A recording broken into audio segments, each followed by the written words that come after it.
Báltico hacia el delta del Dvina, acercándonos a la ciudad hanseática de Riga. Recorriendo esta misma ruta llegaron hace 800 años por primera vez comerciantes de la Hansa para hacer sus negocios. Barcos de todas las ciudades hanseáticas alemanas, de Inglaterra y Países Bajos, cargaban aquí las materias primas del este. A cambio, traían a Riga las mercancías y los bienes culturales de Occidente.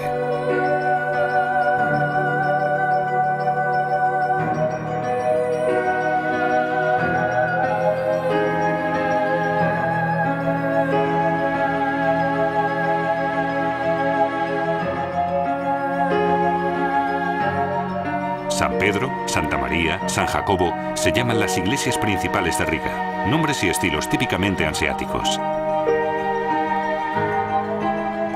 Sus comerciantes edificaban almacenes seguros para guardar los tesoros del Báltico: pieles, miel, ámbar. Los comerciantes de Bremen reclamaban haber descubierto al comercio internacional el pequeño pueblo de Riga, visitado ocasionalmente por vikingos. Una tormenta arrastró hacia aquí sus embarcaciones. Incluso con Lübeck, Riga mantenía un contacto estrecho. El fundador oficial de la ciudad en 1201 fue un clérigo de Bremen llamado Alberto de Buxhoeveden. Su predecesor como obispo letón fue asesinado aquí, pero Alberto solicitó valientemente su puesto oficial en Riga e hizo construir para empezar una catedral.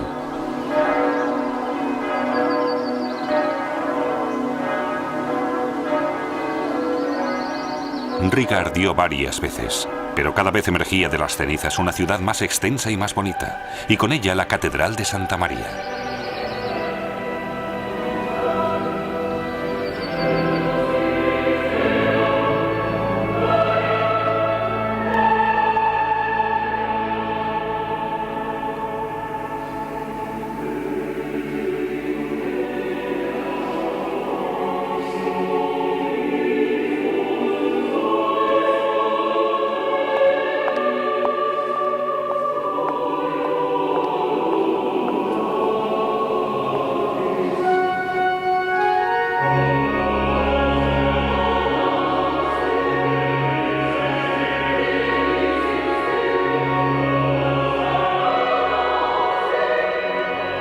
Riga devino el baluarte de la conquista del Báltico. Pero los conquistadores, los hermanos de la espada, se enfrentaron al obispo, fundador de la orden, y sobre todo a los ciudadanos, amantes de su libertad. En 1297 estalló una larga guerra entre la orden y la ciudad, después de que los hermanos de la espada hubieran derribado un puente. Una provocación. Los ciudadanos redujeron a escombros el castillo de la orden. Los caballeros de la orden secuestraron al obispo. Tras 30 años de lucha, Riga tuvo que capitular y construir un nuevo castillo para la orden. Mientras que un muro dentro de la ciudad debía separar los miembros de la orden de la población, el santo Cristóbal intentaba demostrar a las puertas de la ciudad la apertura al mundo y la predisposición de los letones. La gran estatua de madera que aún existe fue uno de los emblemas de Riga.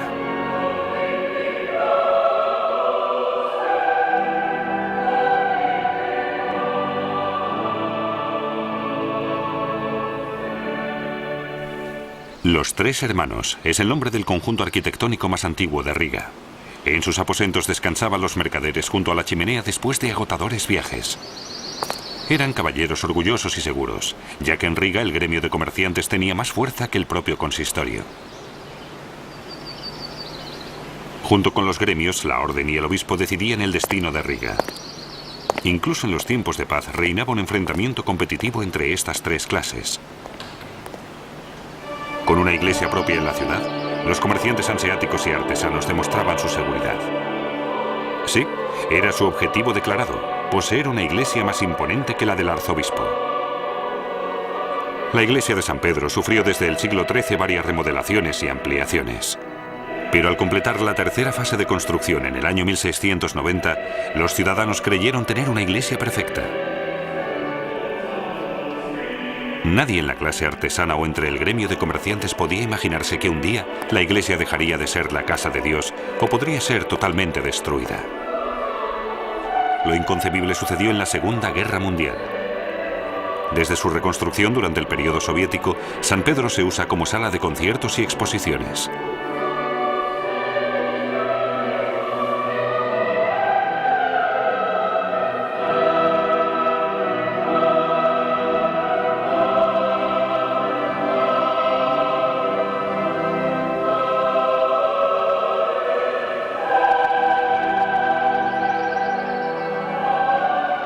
La torre es desde entonces de metal. La idéntica construcción antigua de madera ardía con demasiada frecuencia. Durante la ceremonia de inauguración de una reconstrucción en el año 1746, el contratista en jefe pronunció un brindis. La nueva torre debía resistir tantos años como trozos de cristal al romperse su copa de vino. La copa cayó sobre un montón de paja y se rompió en solo 2 piezas. Sin embargo, la torre resistió casi 200 años, hasta que en 1941 fue bombardeada por los alemanes. Con 64 metros y medio, era la construcción de madera más alta del mundo en su época. San Pedro tiene una altura de 120 metros. Aún así, la iglesia de la ciudad era más baja que la catedral. No fue hasta el siglo XVIII que el arzobispo renunció al prestigio del récord de altura y dejó construir en la catedral una cubierta más baja. Desde la torre se podía ver toda la ciudad fantásticamente, observar los barcos que llegaban. Incluso se avistaba desde aquí la campana que cuelga de la Torre de San Jacobo, antiguamente otro emblema de Riga.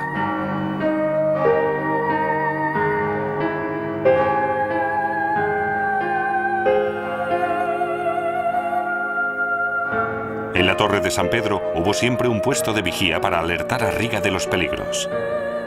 Desde este punto se podía en la Edad Media disparar excelentemente a la odiada orden, porque el viejo convento de los Hermanos de la Espada se hallaba directamente debajo de la iglesia.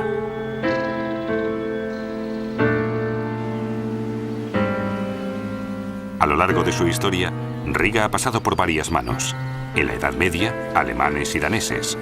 En 1582 llegaron los polacos, en 1621 los suecos, en 1710 los rusos.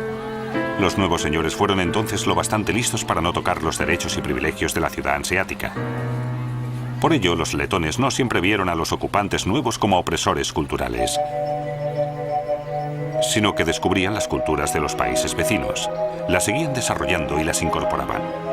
Una prueba palpable de ello es la arquitectura. En la época del eclecticismo, las fachadas de la ciudad descuartizaron todos los estilos desde el Renacimiento hasta el Barroco. Y luego llegó la pasión por el Art Nouveau.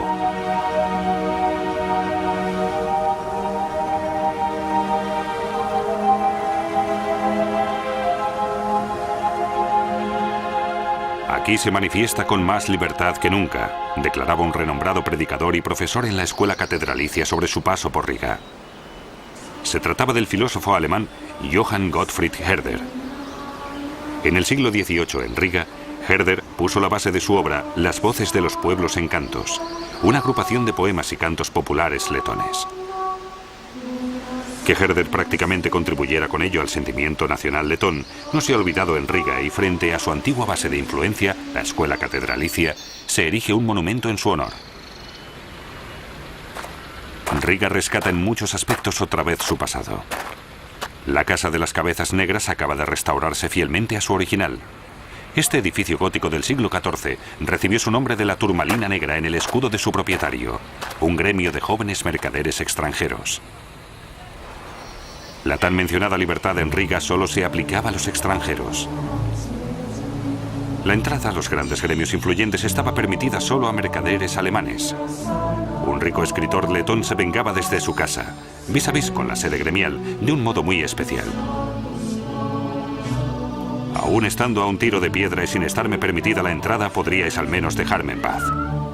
El edificio que albergaba la antigua bolsa apenas ha cambiado, solo que hoy es la sede de un ministerio.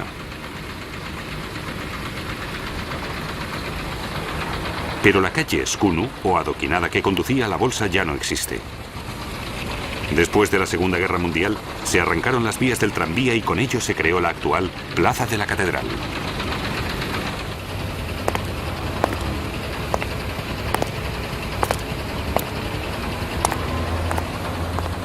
La existencia de varias plazas y rincones de la ciudad se discute ampliamente. ¿Habría que derribar, por ejemplo, los edificios del periodo soviético? Donde antes terminaba la plaza del ayuntamiento, empieza hoy la plaza de las tropas letonas. No siempre resulta fácil combinar las distintas caras de Riga. Una de estas caras sorprendentes que nos ofrece Riga son las muestras de estilo Art Nouveau. Uno lo imagina en Viena, pero en Riga. En realidad, muchos arquitectos letones estudiaron en el extranjero y trajeron con ellos la idea del Art Nouveau. Sin embargo, lo decisivo fue la gran explosión demográfica acontecida en Riga en el cambio de siglo. Y en las afueras del núcleo antiguo de la ciudad, los arquitectos letones encontraron un campo de actividad frenético donde construir nuevos bloques de viviendas. La calle de Alberto fue diseñada casi por completo por el célebre arquitecto Michail Eisenstein entre el 1903 y el 1906.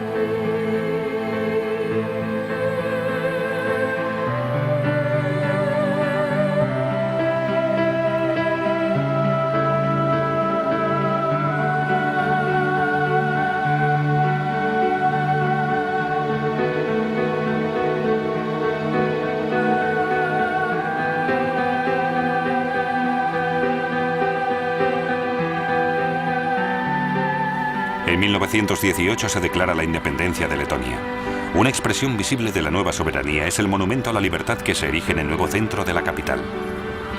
Cuando finalmente ultimaron el monumento en 1935, Letonia todavía era independiente, pero un dictador se había apoderado del país y otra vez tuvo que renunciar a su independencia.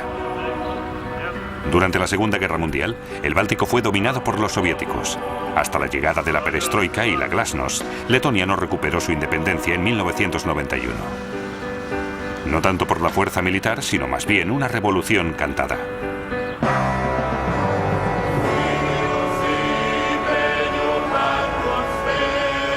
El lema del monumento, por la patria y la libertad, es aún el lema de la joven república, aunque Letonia esté llamando vehementemente a la puerta de Europa.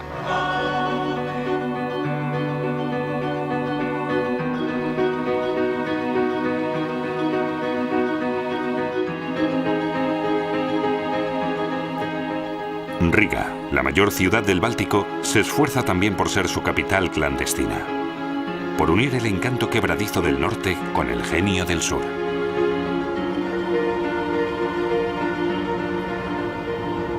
Riga, una ciudad portuaria en busca de un pasado glorioso.